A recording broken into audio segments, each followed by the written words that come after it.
Okay, it's been a long night, but we are back with Light, Dark, and LB. So, starting off, we have Fusoria. Yeah. It's a card. It's definitely a card. Staring into my soul. We spoke... it's got... Go on. So we spoke about this a little bit in our stream we did a few weeks ago with Jacko, when somebody was asking about like the what we thought about this one, and it was the same thing we said about like Spiritus and Materia from a few sets ago as well, which was like, if you can't search for it, you can't play it. And this has it's a turn 1 cost, which means, and it's a light card, which means if you play this, you have to play it to the board. You got to get out of your hand. And it's, I don't really think it's good enough. Even if you're feeding it with forwards just to keep doing 9k, but you're just milling yourself by 2 every time. Nah. It's not going to see play, is it? Even in the pre-release, I don't know if you'll really play this. Is there anything that cares about you removing cards from your deck? X-Death, but he does it anyway. There you go. Yeah. I don't know. If there was a meal to it, could be interesting, but hilarious artwork at least. Yeah. Look, if you can search for light cards, you're searching for Cosmos, and you're not searching for this. Yep. We have, as our other light card, we have Yuna. Some people are really big on this. Some people are not. Anybody big on this one? I am for that same standard units deck I mentioned earlier. Because you're going to have a lot of them. Oh, like Vikings as well, right? Because I mean that make them pay 1 to cancel an effect. Like you can keep redoing that. I think it's pretty good in an aggro deck for sure. Yeah. Just having the ability to it's like the vanille, the dual element Earth Lightning one, where you could just be like, oh, you're not allowed to Shantoto me, sorry. But obviously requiring 2 forwards, but you can kind of do it over and over again. I think I can see it having a place somewhere and being very annoying because it doesn't require like it's the Ice Legend Sarah Mobius where it has to be on the board for a turn before it can actually do anything. Yeah. You can just straight away throw it down and be like, cool, deal with this. And I think if you're playing this in a deck where you can get 4 forwards out pretty quickly, like or cadets and activate them with Queen. Queen activates backups, doesn't she? Yeah, forget what I said. Yes, unfortunate. Terrible card. Terrible card.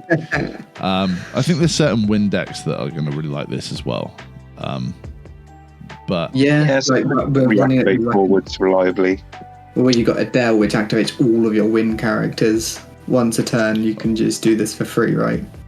Maybe somebody will finally have my full arts. Well, I don't know. Maybe squeeze it into soldiers. Because you've got Lucia like reactivating everything at the end of the. No, I won't entertain that thought any further. Look, I'm sure someone smarter than us will figure this out and get a place for it. But I don't know. I don't see if I see this massively having a hit on the meta. It's not. You don't look at this like you do look at like Cloud or something. You're like, oh, that's a good card that everybody will play. But yeah, other than that, we have Vegnagun. Interesting card.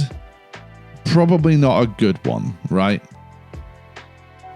I've seen a lot of interest to it. I've been racking my brain over if this card is good or not since it got revealed, really, because like all of the lines of text here are really solid. Being able to cycle dark cards in your hand and you get to cycle them draw a card off of it. That's pretty good. It kind of reads like what the Emperor always wanted to be, and then they didn't print it on an Emperor card. Yeah, that does make sense actually. But break all forward opponent controls, can't touch monsters. So, maybe if this said break all forward and monsters, it probably would have been a bit too strong, I would have said. But yeah, it's a weird one. Cycling dark cards, I don't think is a bad idea though.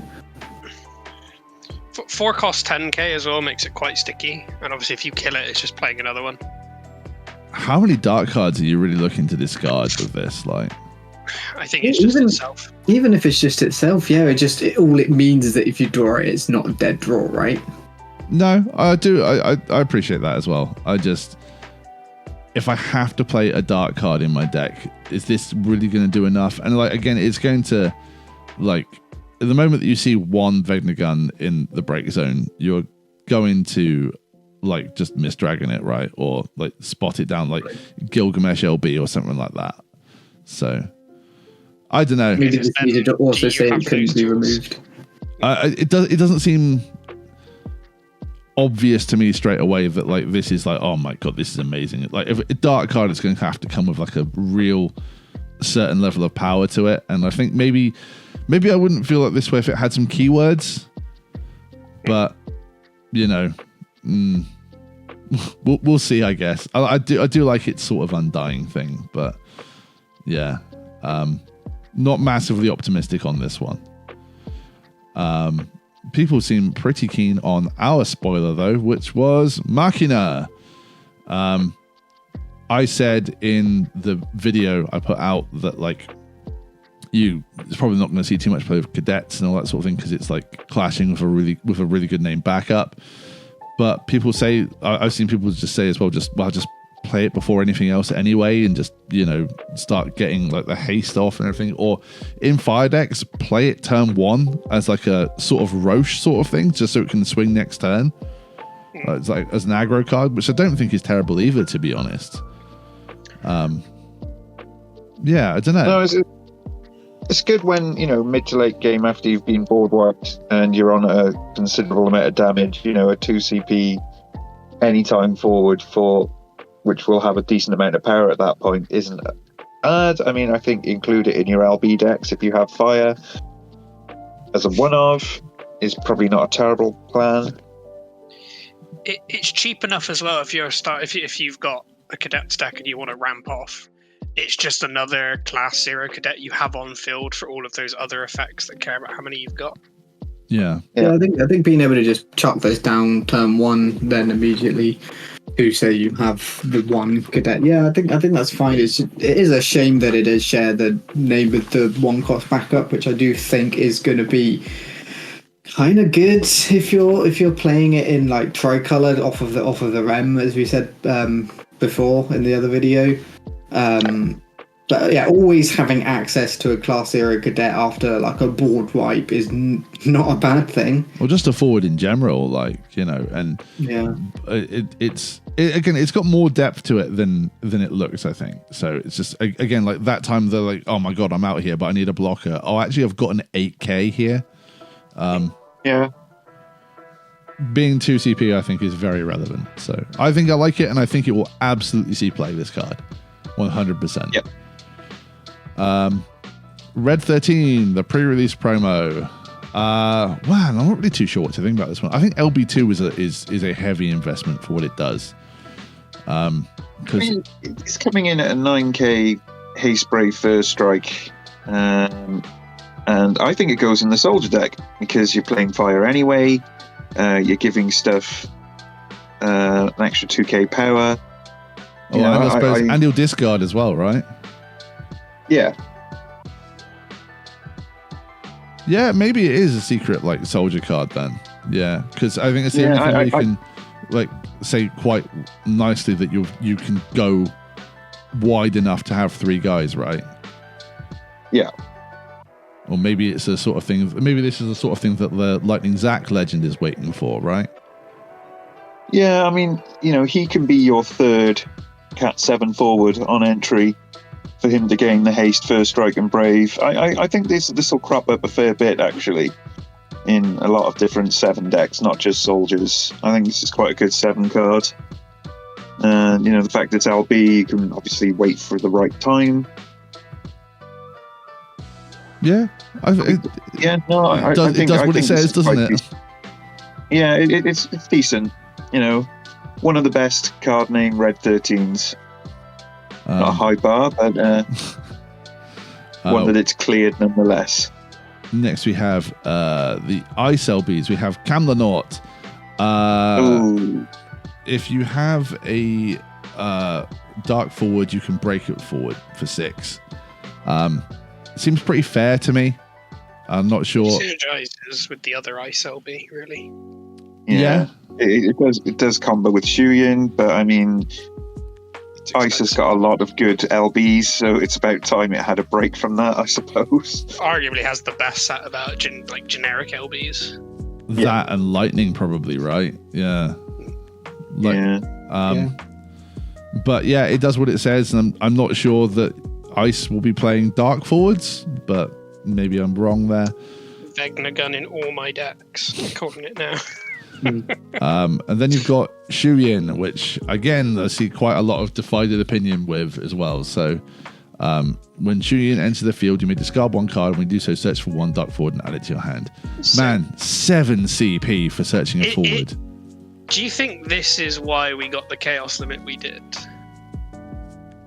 Because no, I don't. You could, if you were going second, you could play this, search a chaos, and if you had another one in hand, you could still S effect that turn. No, I don't. So you would always have access to it. 7 CP is so heavy. Admittedly, but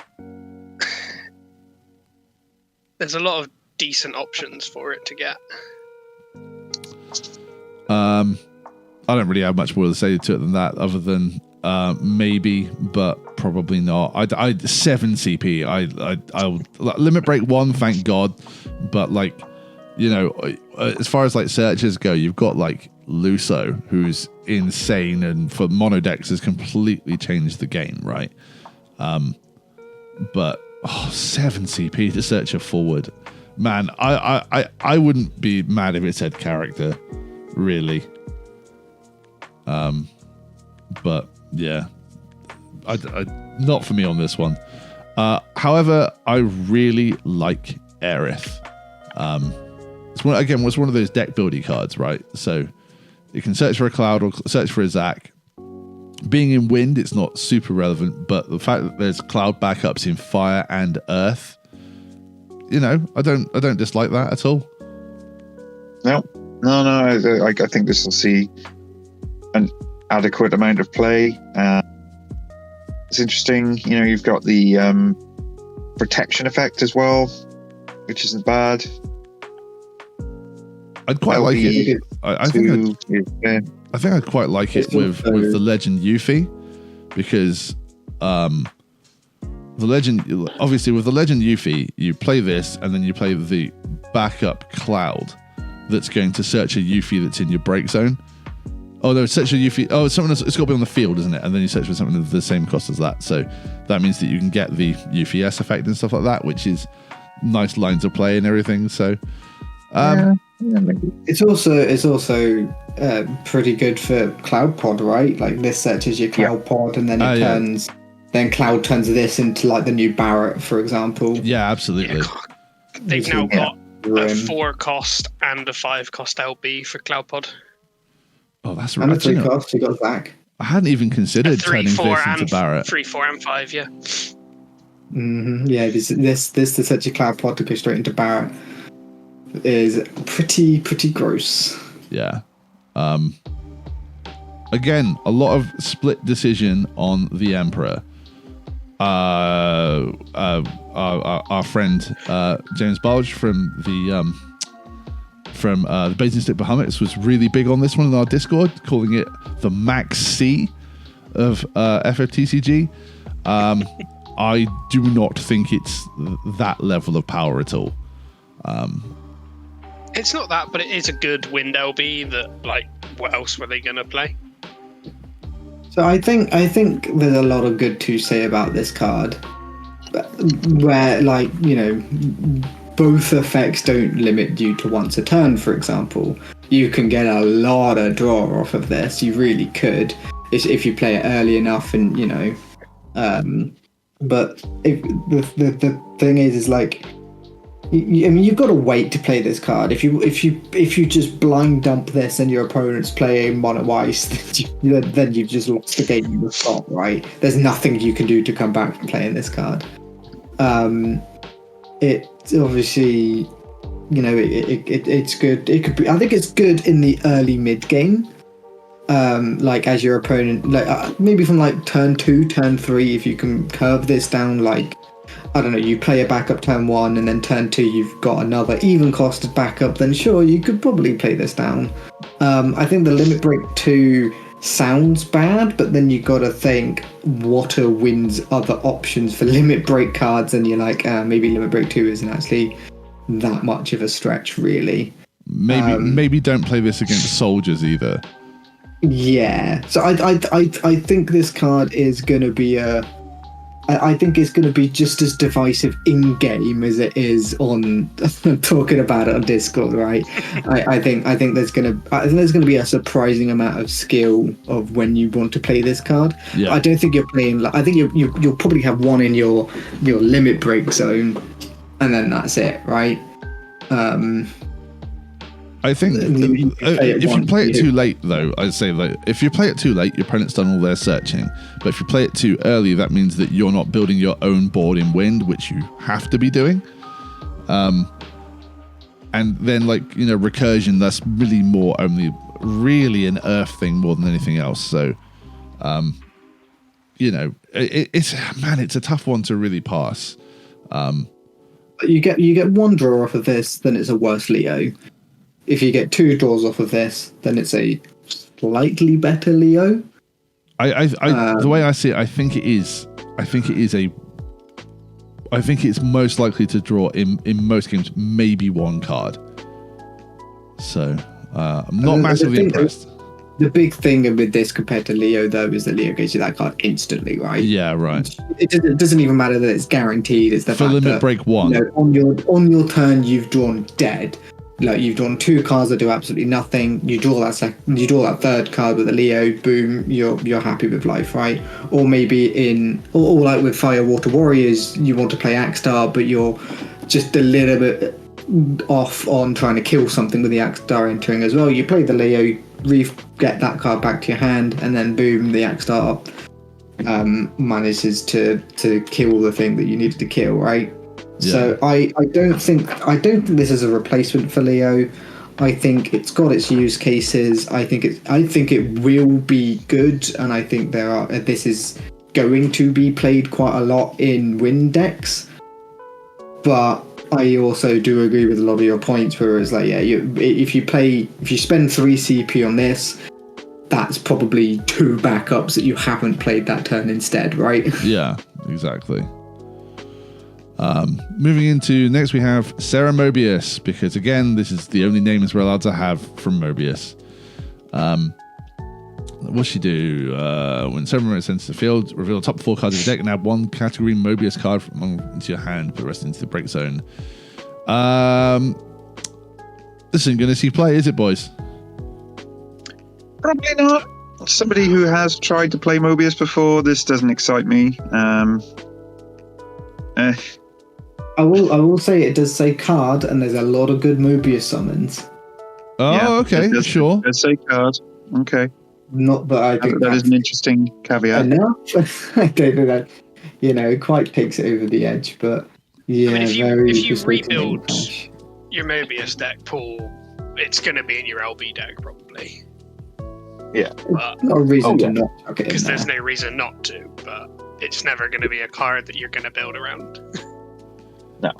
Mobius is one of those weird categories where it's like there's so many cards that are just randomly also Mobius as opposed to, as well as what else they are.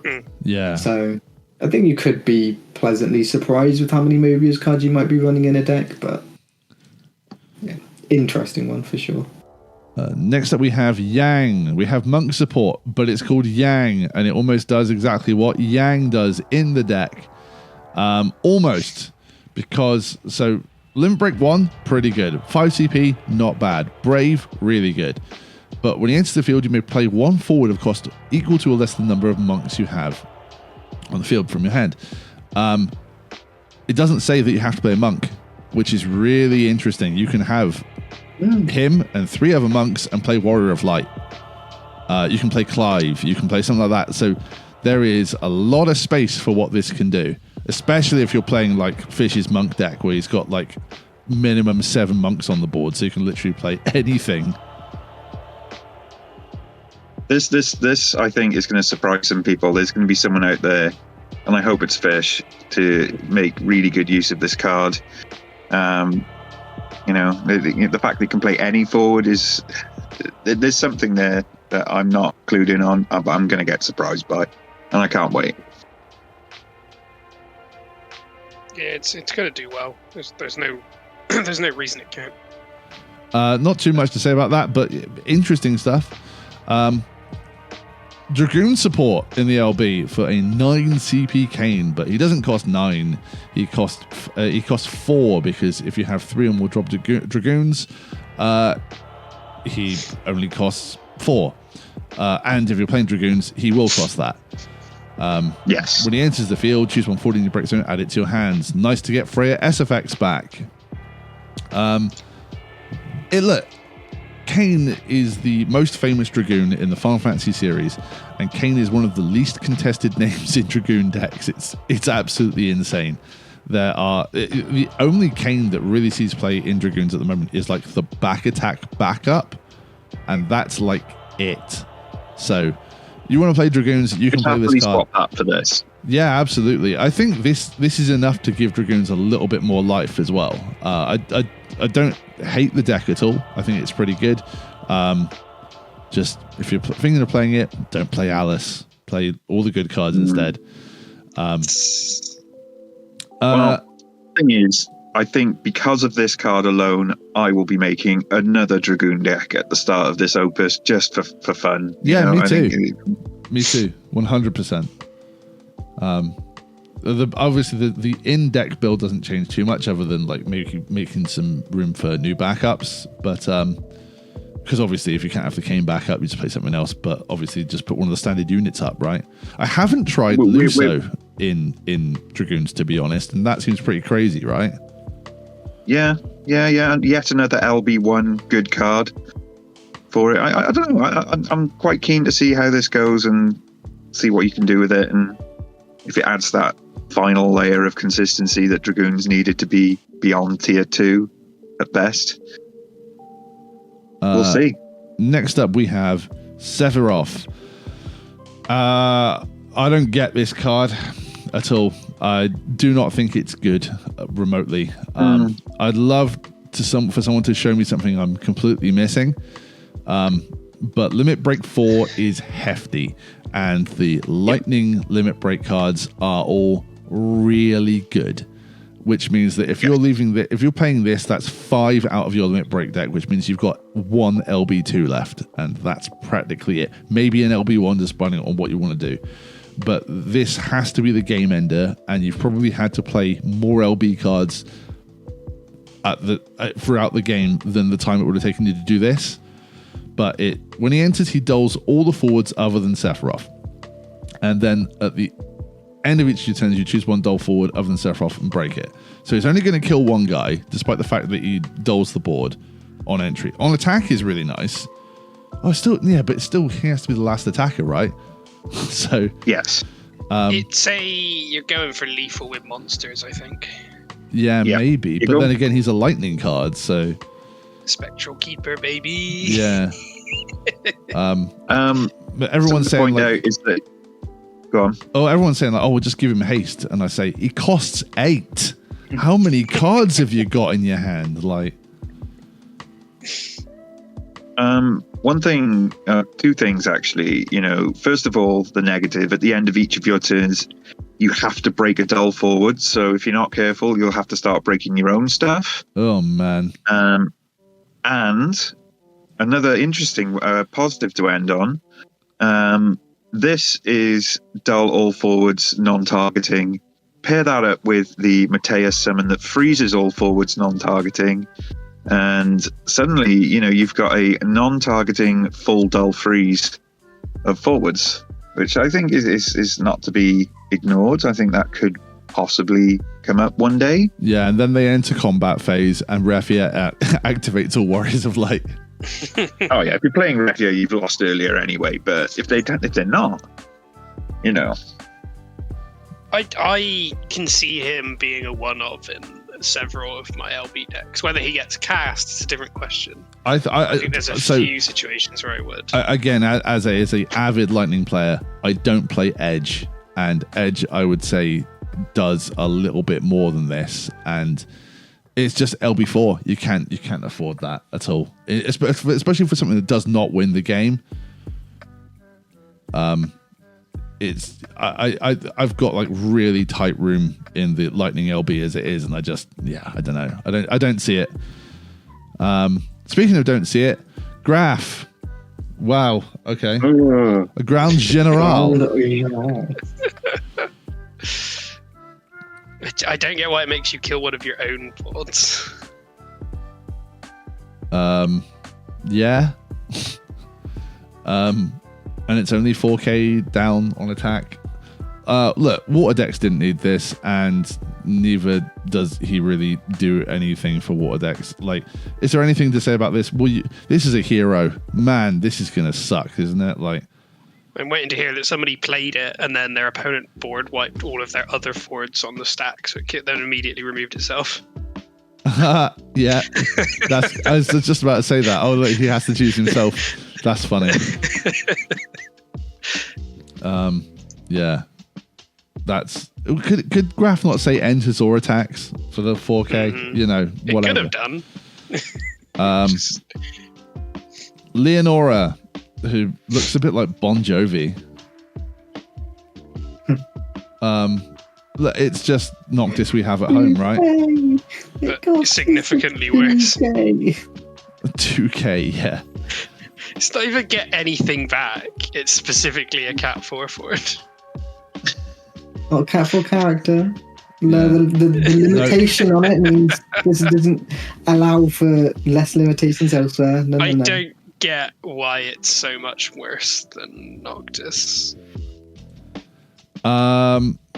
You can't play this to the field anyway, because if you're playing Cat 4, you've got Leonora backup anyway. Yeah. Loving life and being a fucking phenomenal card. Yeah, exactly. Don't worry about getting your foils of this one. Absolutely not. But get your full arts of Golbez. My God. Is this the best art in the set? Probably.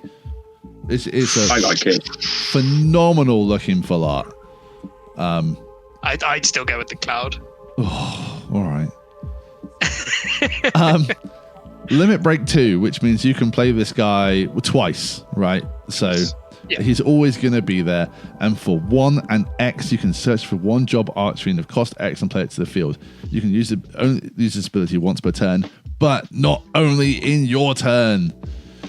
Man, this thing is good.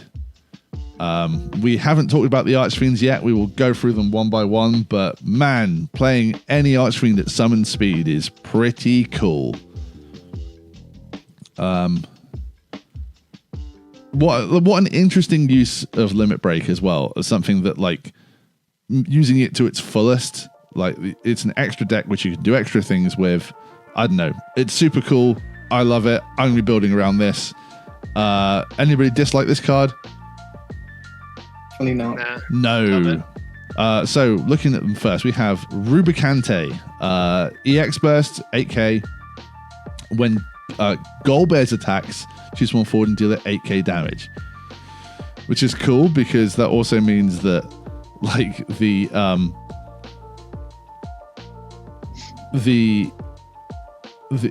damage is coming from Rubicante, so you can't Amaterasu him at all. And then for Fire and 1, he can become an element and then take no damage from that element. Also can't be Amaterasu at all, right? I do really like that protection effect he has. Costing 5 off the Golbez is a little bit tough, right? But I'm not. Look, you can play any Rubicante you want, right? So it's all still fine. But look, cool card. Like it a lot. What else do we have? We have Babs. Barbaricia. When Barbaricia into field, choose one job. Archfiend other than card named Barbaricia in your break zone. Add to your hand. Awesome. And when she enters the field, if you control a card named Golbez, deal 3,000 damage to all the forwards your opponent controls. Maybe less good. But again, it's the recursion effect. What was that, Paul? I was just going to say, with the new Golbez, you can obviously do that whenever, exactly when you want to, which is pretty good. Whether it's super relevant or not, I don't know. Is it the best Barbaricia? I don't know. Maybe, because you can still get any other Archfiend back from your break zone. So it's already netting you some cost back, right? So yeah. No, super cool. Scarmiglione, there is definitely contest in Scarms. He's got back attack again. He's cost 1. And when you enter the field, you choose 1 forward during this turn. The next damage dealt to it is reduced by 2,000. If it's kind of Golbez, it also gains this forward cannot be chosen by your opponent's summons or abilities. That's pretty mean, right? Yeah. Just like back attacking this in or paying 2 to get it to protect Golbez is pretty good. Yeah. Like it a lot. They're just all so cool, man. And the Canyazzo. When Canyazzo enters the field, choose 1 forward opponent controls, return it to its owner's hand. If you control a card named Golbez, put it in the break zone. Man, that's horrible on their turn, right? Yeah. But that is pretty much everything. Has anyone got any extra feelings or thoughts on what they like and what they don't like about this set? I'm excited for this set. I think there's for me there's quite a few cool cards which invoke a lot of deck building in my mind. I think there's a lot less just this card is very generic and good and slots into a deck that already exists, and a few more, hey, there's probably 101 ways to put 50 cards together for this card. Have fun trying to figure it out. For me, it's either I've only just started noticing it or they have moved that way of categories are getting a lot more of a focus per set now. I like that though. That's cool. Like this one has been very heavily Cat 7, Cat Type 0, and then quite a lot of Cat 4 as well. And 10. And 10. Like I'd like to see that more going forward, where like categories just get play their favorite characters from their favorite games and it just not be terrible. Yeah. Yeah. Because then when you get them spaced out over the course of like 4 or 5 sets, you're always like, I'm just waiting for the next piece. Yeah. Instead of just getting it all in one go. Paul, anything you want to add? No, I mean, I think I've said everything I want to say about soldiers and just Cat 7 in general getting a huge boost. I think there is quite a fun tribal Cat 10 deck that can be built out of just the new cards from this set and a few choice others. No, I'm going to agree with Jacob. I'm quite excited for this set. I'm quite keen to get building some new stuff. Looking forward to it. Yeah, me too. Absolutely. Well, look, that's what we think about some of the stuff. That's our first impressions, at least. So don't come at us in the comments telling me how wrong, especially in a few months' time, about how embarrassingly wrong we were about everything. Look, if that is the case from the future, we already know, and we're already embarrassed. So or we got everything right, and why didn't you listen to us? So if it's one of those two, exactly, that's exactly the way it goes. But look, in the comments, tell us what you're excited for, what you're building, what we might have missed, because we love hearing from it. But other than that, we will see you for our whole new series of streams and features and stuff in Tears of the Planet. So thanks very much, everybody. Thanks for dropping by. See you soon.